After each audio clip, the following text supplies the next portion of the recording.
Hello, friends. I am super excited about today because we are going to talk to Gloria Rand, who I personally have not met, but we have virtually connected, and I just love the work that she's doing. She has this amazing podcast that when I heard the name of it, I was instantly intrigued and excited to know more.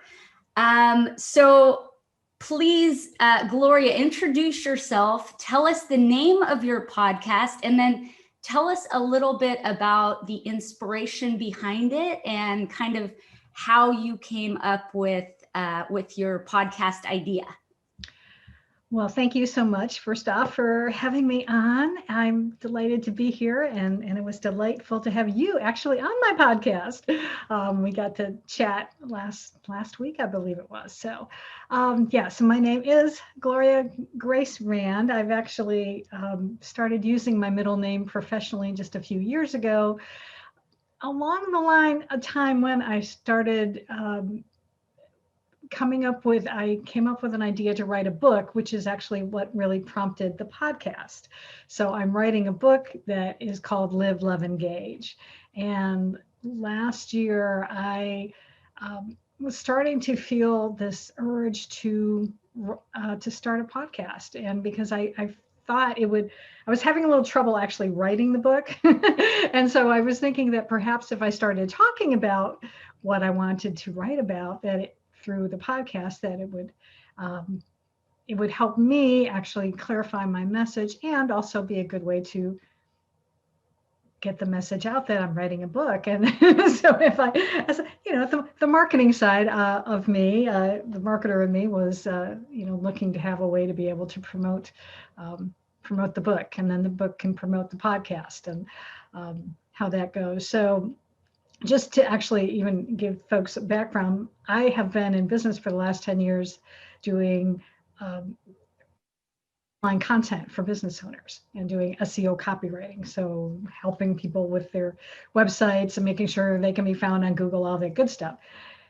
And 5 years ago now, my sister was diagnosed with cancer, and it came as a complete shock. We had no history of cancer in our family at all.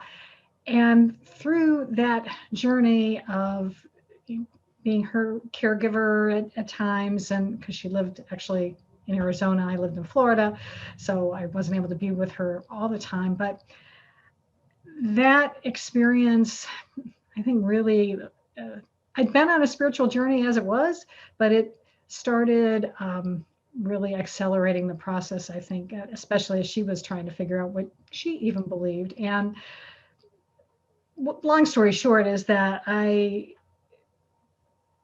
was inspired one day, shortly before she transitioned, to write this book about love, and that love was an acronym. And so that's actually then how the podcast came about. So it's because I want to be able to help people, to help entrepreneurs by showcasing practical advice from a spiritual perspective on how to live fully, love deeply, and engage authentically. So that's what the Live, Love, Engage is all about.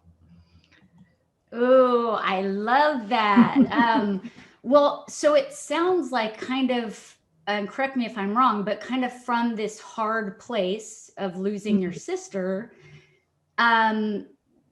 was somewhat birthed these ideas and kind of a more spiritual dive. Yeah, definitely. And was that something that you discussed with her, or was that something that was just your own internal process? Well, the book idea, I don't think I ever even mentioned it to her, because when I got the book idea, it was like 4 years ago, last month actually, in October. And she was already, I think, in the hospital. She'd gone into the hospital. She was having some complications from the cancer. And so this idea came to me in the morning. I as the universe does, and I have found happen in my life, it was like this idea came to me. I go through my email later that morning. There's an email from Hay House. They're offering a writer's boot camp on how to write a book. And I'm like, okay, God, I guess you really want me to write a book. All right, fine. So I signed up for the boot camp. But then like a few days later, I got this call that my sister was in really bad shape and I had to fly out to Arizona because at the time they didn't even think she was going to survive, but she did rally and lived for a couple more months. But yeah, I think, well, for one thing, I know that the idea for the book and what has precipitated me launching the podcast was because, I call the subtitle of the book is How to Stop Doubting Yourself and Start Being Yourself. And that was a lesson that I had to learn, and that I'm still learning, and I think I will always learn, but I've definitely come a long way from where I was, 4 or 5 years ago. And it's really, it's about, in order to be able to live fully, love deeply, and engage authentically, you really have to give yourself a break and start embracing who you are.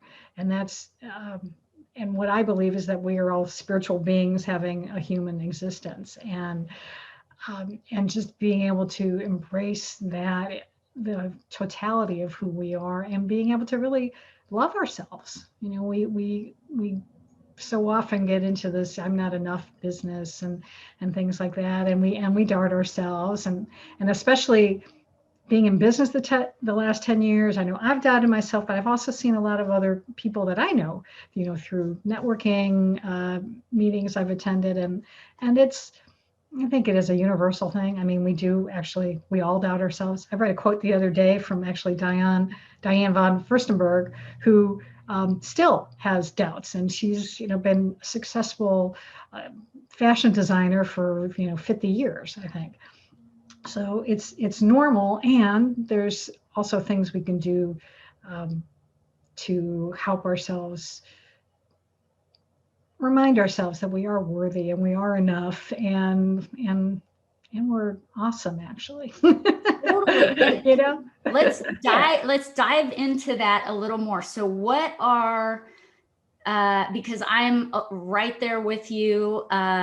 I know those struggles. I know it's an ongoing process. And the thing that I've found most helpful in that regard is learning how to be compassionate with myself and viewing myself from those lenses, as opposed to the ultra critical, lens. But what are the ones for you? What has helped you and continues to help you along that journey of just self-love and truly embracing who we are? Well, it's a lot of different things. I would say, and a lot of it has been, I've worked with a lot of several different coaches and even counselors. I went to a marriage counselor for a while because I was really unhappy in my marriage, but it was really because I was unhappy with myself, and it was actually just like, I think I was doing that right after my sister had passed, and so I was still working through a lot of grief as well. So sometimes it's working with other people, but it's also been a lot of introspections. But I've spent a lot of time. Well, I've meditated for years, and so that helped me. Definitely helped me when I was going through helping my sister, because it gave me kind of a good foundation that I'd be able to then help her during the day, because I was coming at it from a more centered place. So meditation is something that I absolutely still do every day and believe in it. And journaling I have found to be a tremendous asset as well. I don't necessarily do it every single day, but on those days, especially where I'm gotten triggered and for some reason I'm just not feeling good, I have found that if I just take some time to journal, whatever I'm feeling. And by the time I finish it, I seem to have, I think I tap into my higher self, and I've been able to release whatever the heck it was that was bothering me, and come around to saying, okay, yeah, I am okay. and that's, I think that's the biggest lesson is that I've learned is to be okay with being okay. And even however that looks, sometimes it means just being okay with feeling bad, and especially this year has been certainly a challenging year, and I've had it easier probably than a lot of people, and still there's still a level of stress. My husband's been working from home now instead of working from the office, and so had to adjust to that, and just even everyone else. I think I've learned that I'm quite sensitive to other people's energies, and I think it's, well, especially, I mean, right before the election I was really getting just like, because of all of the stress that everybody was having. So, but those are just some of the things that I found. I go into more things in my book, but those are the top ones that have helped me for sure. I love those. And I do want to talk more about meditation, but really quick before I forget, how would you describe Gloria Grace Rand's highest self? How would you describe yourself as your highest self? Ooh, what a really cool question. Never thought about that before to do that, but you know what? It's sort of what I think it even talked about a moment ago, or not too long ago, about that. I think my higher self is compassionate, is compassionate towards me, and loves me unconditionally, and is patient and kind and understanding, and wise, and yeah, wise beyond what the ego side of Gloria thinks. And that's been the other thing that I've definitely spent the last few years learning, is really tapping into my intuition and starting to really appreciate it, and listening to it. And when I do, things turn out so much better than when I don't. And I've known this for years, but I was never consistent. It was always oh yeah, oh, I should have done that. Darn it, I should have done that. Well, now when I get those hits, it's like, okay, I'm going to do that. And so much better because my higher self knows a lot more sometimes than I do. So I've learned to trust it. Yes. Oh my gosh. And as you were describing your higher self, I was kind of hit with this wave of emotion. And there's something just so beautiful about recognizing, first of all, our higher selves, and being able to describe it, because I think the more that we recognize it and talk about it, and the more reality it becomes. And so it's beautiful. It's beautiful. I love your higher self. And let's talk a little bit about meditation, because I know sometimes when people hear that word, it can conjure up different, thoughts and even feelings and things like that. So for you, oops, I dropped something. For you, how do you meditate? What does it mean to you? Just describe that a little bit for us. Well, I tell you, I've run the gamut of doing different things. So how I first got started meditating was through a company called Centerpoint, and they sell something that they sell, like, well, at the time it was CDs. Now, of course, they're MP3s, and you can listen online. But it was something they call this holosync technology, where you have like two different tones going in your ears, and their advertising is that you can achieve the level of meditation in, a fraction of the time that Zen monks can do, or whatever the monks can do. And I was like, okay, sure, I'll try. Um, and I did that for several years. And I will say that the one thing that really impressed me about what I got out of it was it really did raise my threshold for stuff that used to like piss me off easily. It was like I was a lot more tolerant of things. Traffic wouldn't bother me as much as it used to.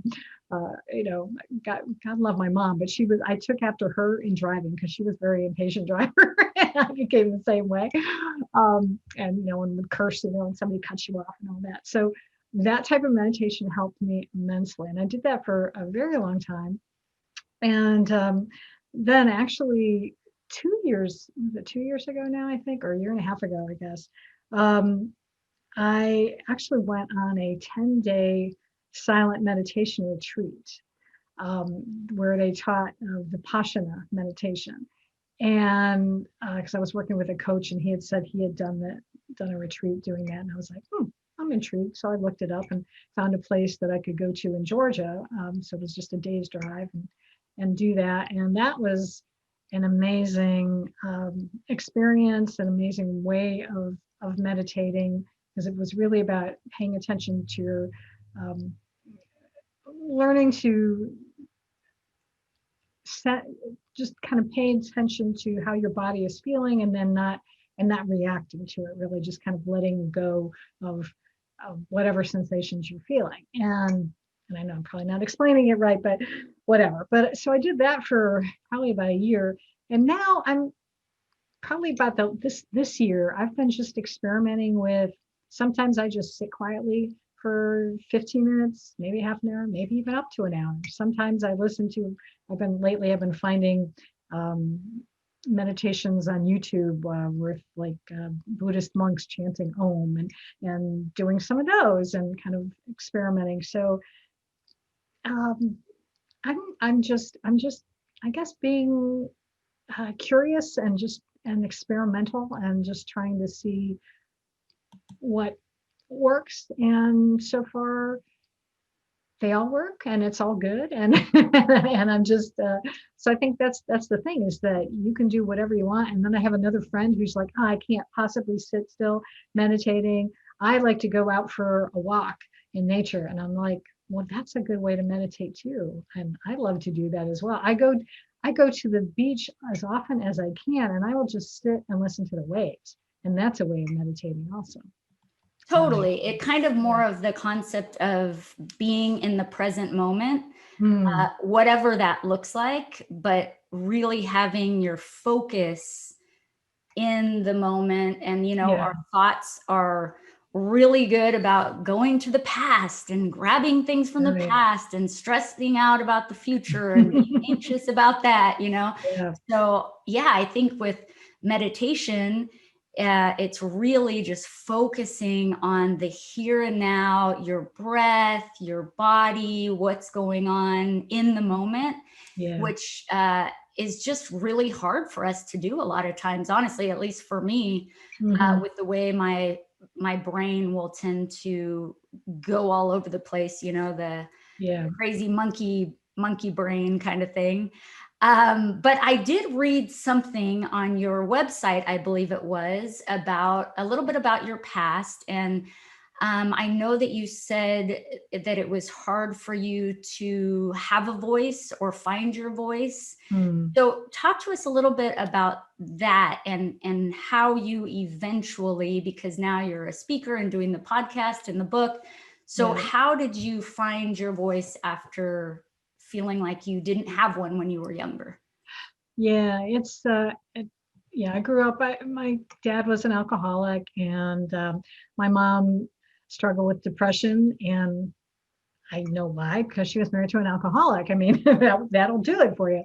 But she also had a hot temper. And so I had two older siblings, 10 and 14 years older than I was. So when I was really little, they were still at home, but there was a lot of yelling and, because they were teenagers, and this was in the 60s, and well, I think even now they were teenagers. And so, they would, you're going to get into fights with your parents. And um, I decided at an early age that I did not like conflict and I did not want to get into those types of arguments. And so I decided, I think somewhere along the line, that it was just better to be number one, to strive to be the good girl, so that I wouldn't get into trouble. And also I just really stopped talking. When I was at home, especially, and my dad he was, I will say this, he wasn't like a mean drunk, but he was a very quiet person anyway. And my mother, on the other hand, loved to talk. so she could carry on a conversation. And so I found it just easier to just, let her talk. And so same with the way that my dad would do it. And yet at the same time, there was also part of me that really wanted to be in the spotlight. My mom got me dance lessons when I was a kid. And so I took ballet, tap and jazz, and loved it. I loved being on the stage. I loved that. I played music. And so even though as a child, I, I was very shy and didn't like to speak up much, there was still part of me that really wanted to. And I think one of the best things about me being in business for myself was that I had to get over that shyness because I didn't, it was so funny. It's like when I started going into business, I didn't like sales. I'd like sold Tupperware briefly when I was younger because a friend of mine did that. And I didn't like that. And then I didn't realize that, if you're starting a business, you're going to have to sell. So you got to sell your services. I have to talk to people. But I got, a little bit out of my comfort zone and was able to start doing those networking elevator pitches, networking meetings. But I think it really wasn't until somewhere along the line, I discovered that if you really wanted to reach people, to do like presentations would be a good idea. And the first time I did one, I was scared, but when I got done, everybody was like, "Oh, you gave us such great information." And that started helping me to get over my fear of public speaking. And then I worked with a speaking coach who helped me along the lines as well. But especially where I've really been able to come out of my shell has been when I started really embracing what I'm writing about and really taking a look at what is it that I believe spiritually, and do I believe in God and all of that, and taking a look at that. When I started actually talking about God, I did like Facebook Lives for a while, and I started really enjoying it, and I loved it. And it seemed in that process, I realized that this is actually what I'm meant to do. I mean, I loved doing the other part of my business, but there was definitely, I was meant to do something more and really to be able to help people in a deeper way, and to be able to help people to stop doubting themselves and to appreciate who they are, that we're all children of God, and to acknowledge that. And I think the more I've done that, the more I've enjoyed it. It's given me confidence, and it just kind of started snowballing. And so where if you'd had me do this 10 years ago, I'd be very scared. I mean, when my business that I got into out of college was working in television. I never wanted to be in front of the camera. I was quite content to work behind the scenes, writing and producing, not being in front of the camera. But now I'm a ham. I like to be in front of the camera. There you go. But I think what you said is that there's a purpose within you, and there's that passion driven from this meaningful, purposeful place, which is so beautiful. And And we feel that. I feel like if we're in line and in alignment with that, we definitely feel like, yes, even though it's scary, even though all the things, we will continue kind of pressing forward because we know it's so purposeful, and because we tap into the highest version of ourselves. Yeah, absolutely. And that's it, because it's not me per se, not the like small version of me, the ego version of me. It really is. I do feel that I am tapping into my higher self, and that's what's coming through. And I want to I want that to be, I don't want it to just be, it's not just me. It's really, yeah, it's really God speaking through me. I'm the channel, and what I can do in service of that higher good is what I want to do. And Yes. yeah, Yes, exactly. Oh my gosh, we are so I know, quickly running out of time. It's shoot. amazing. I know, these go by so fast. Okay, so one last question, just because I wanted to really dive into the live fully, love deeply, and engage authentically, but I know we Okay. don't have time for all of them. Okay. But I do want to end with your thoughts on this engaging authentically, because I feel like there's a lot of perfectionism in the world. We think that we need to be, perfect and have no flaws, and that's how we want to present to the world. Yeah. So, in your opinion, how do we engage authentically and really be our true authentic selves? It it it does require just letting go of that, those preconceived notions, and just being comfortable with who you are. And I know that can be hard sometimes for people if you're not used to that. So for instance, like several years ago, I did a Facebook live challenge for folks who wanted to do videos, but they were afraid to do it. So we did it in a safe place where it was a small group. It wasn't going out to the whole world, and they could practice and doing it. And so if you want to be able to speak to people, whether it is on Facebook or maybe it's, in some other context, find ways to practice by yourself. Just record it on your phone, or stand in front of your mirror, close the door, don't let anybody hear you, and just and just get comfortable with that. And one of the things that can help, which one of my coaching clients, I worked with her for a while, is something that Louise Hay teaches you to do, is to do mirror work, which is to say, I love you, face in front of a mirror and say, Gloria, I love you, Gloria, whatever your name is, and just tell yourself, I really love you. And because when you can really start to love yourself, that's what can help you then engage authentically. But the two go hand in hand. Oh my gosh, Gloria, that was so good. And it's funny, I have her book where she talks about that. And years ago, I had tried it, and just felt awkward and all Oh the yeah. Yeah, you do. Definitely.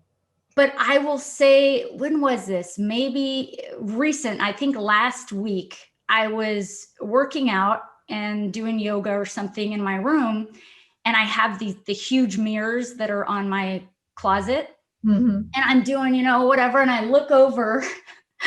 Okay, this seems super weird, but I looked at myself as I'm like kind of sweaty and red and whatever, and I felt just so much love for myself. And it was crazy. It was like, I just looked over and I smiled at myself, and I was like, I love you. And it was just from such this place where it wasn't forced anymore, because when I did those exercises, it was like, well, I'm just doing it because, I'm reading about it. But it was this amazing experience that I had. So thank you for sharing that. Thank you for being who you are, for working through life's hard challenges, and for truly following that the inner voice, following God, the guidance that you're given, and being purposeful, because I believe that each of us has some type of a purpose. And it's beautiful when I can see people that, even despite the fear and even despite all the challenges, are really rising up and just doing the hard work and the scary stuff. So thank you for that. Thank you for coming on today. And I hope that we can interact much more in the future. Absolutely. Thank you so much, Janice. Bye. Bye.